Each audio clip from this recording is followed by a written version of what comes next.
looking menacingly at a white woman. Vagrancy, loitering, 10, 15 years for that. Here's the kicker. 25% of people under convict lease died. More than during slavery, because you don't kill off your property that you need to work for you.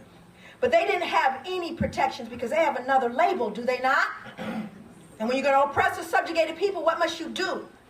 You must justify by relabeling them, but not only are they black, genetically inferior, lustful, careless, governed by caprice, but now they're criminals, which then justifies what we do. So 25% of them died under convict lease. But look at how lucrative it was. Convict leasing was so successful that by 1898, nearly 3/4 of Alabama's total state revenue came directly from this institution. So did the trauma continue? But y'all free, right? Let's move on. So then we had, oh Lord, we got it now. Separate but equal. Is it equal now, friends? Still separate, though. You know what the Negroes are? Well, we're doing gentrification in Portland, but you know, we know where the black folk are, don't we? Mm-hmm. You know where to find them, right? Mm-hmm. There's no, sign on the freeway that says next left hood. But we know when we're there, don't we? Keep it real. Okay. Separate, never equal. And that's contemporary, right? Now we're going to get to where am I in time? You don't have a concept of that. Where are we? Where's the time person? Where am I in time? You got 25 more minutes. Excellent. So I wanted to endeavor to look at some of the more difficult pieces because I really wanted to take a look at some things that, I tell you, this moves into chapter 3. I need to talk about J. Marion Sims. Could you find his picture? J. Marion. Yes, he came earlier. You'll find it. He cleans up nice. J. Marion Sims, let me tell you a little bit about J. How many people, you know him, There are huge statues and edifices for this man. Great thing. How many people in the room know what a vaginal speculum is? For those young men or men in the room that we lost you there, what a vaginal speculum is, it's an instrument that was created to open up the vagina so folks can kind of peer in. Now, J. Marion Sims is the individual credited with that creation, and he is touted as being the wealthiest physician to have ever lived. J. Marion Sims was a physician in the mid-1800s, credited with the creation of the first vaginal speculum, which he made from a pewter spoon. Sims had built a makeshift hospital in his backyard where he conducted surgical experiments on unanesthetized African slave women.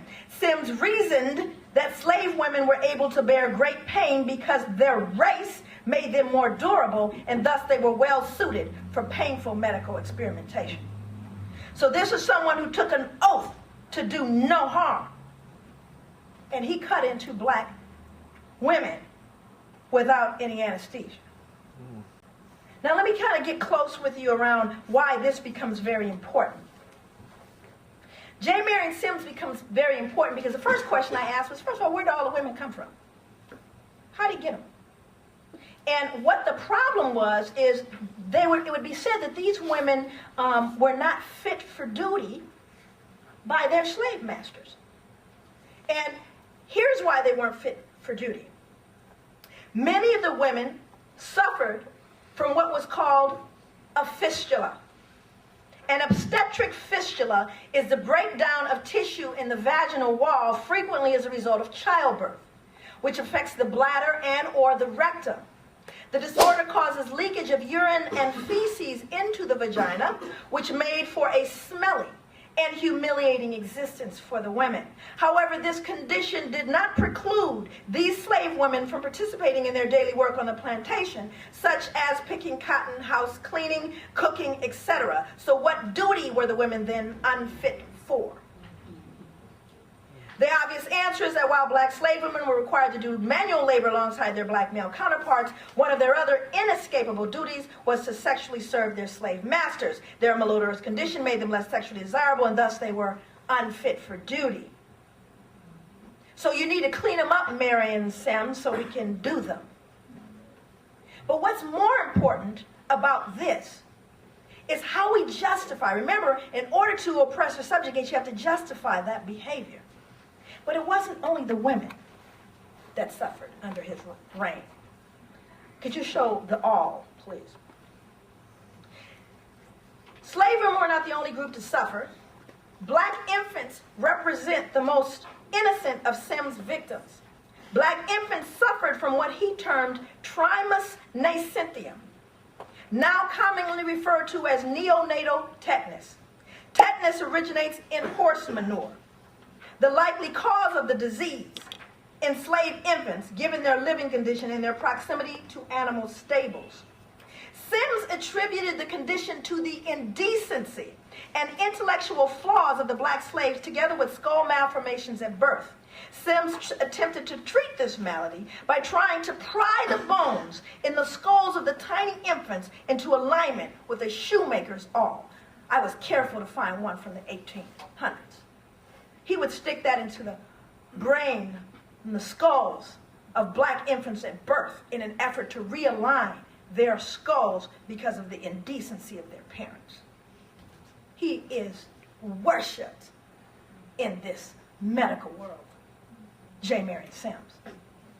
But I was more curious about how a physician could do such a thing. And here's how you do it. You pathologize the people. Now, let me read what they said about black women, because it gets real specific, black women.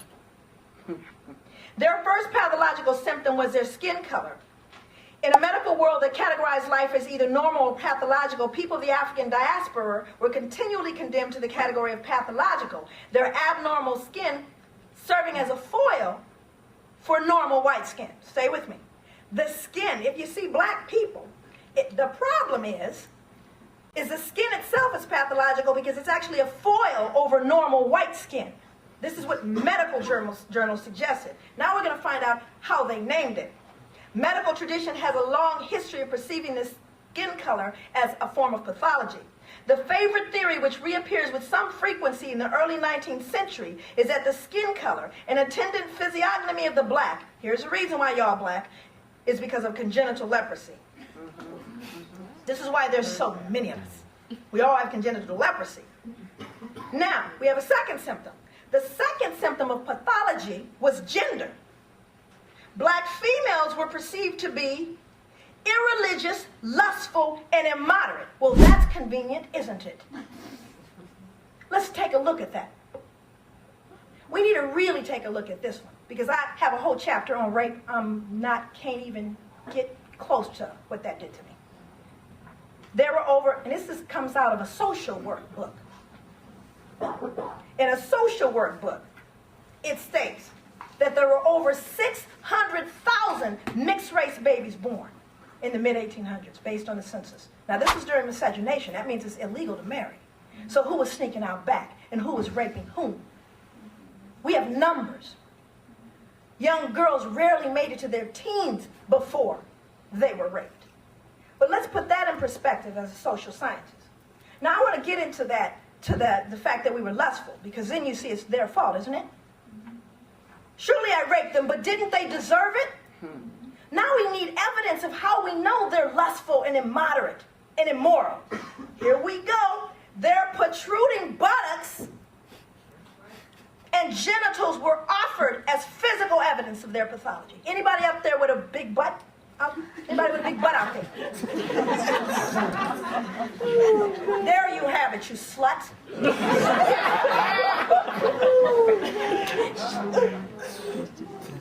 It's incredulous, isn't it? It's hard for you to even believe it. You see, it's in books. And the criminally insane right. But what was so amazing, I want to get right, let's get right up with that one, because the butt thing really threw me off. Because everybody wants that butt now, don't they? Yeah. J-Lo made it, gave us all permission to first have the butt. And it's an African butt, don't get confused about it. And it's a butt they couldn't keep their hands off of. Now they're injecting the butt now. They're putting butts in pants. They're making underwear with a butt in it. In addition to that, injecting the lips with collagen, locking the hair, and telling you the whole time you're ugly.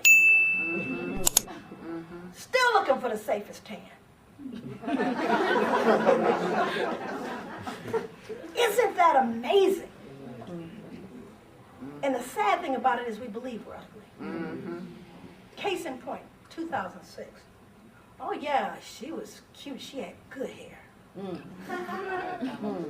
Yeah, she had good hair. And he was fine. He was light-skinned. Yeah. Look at the music video. Same girl, isn't it? We might as well just take and over again, Tragic Mulatto.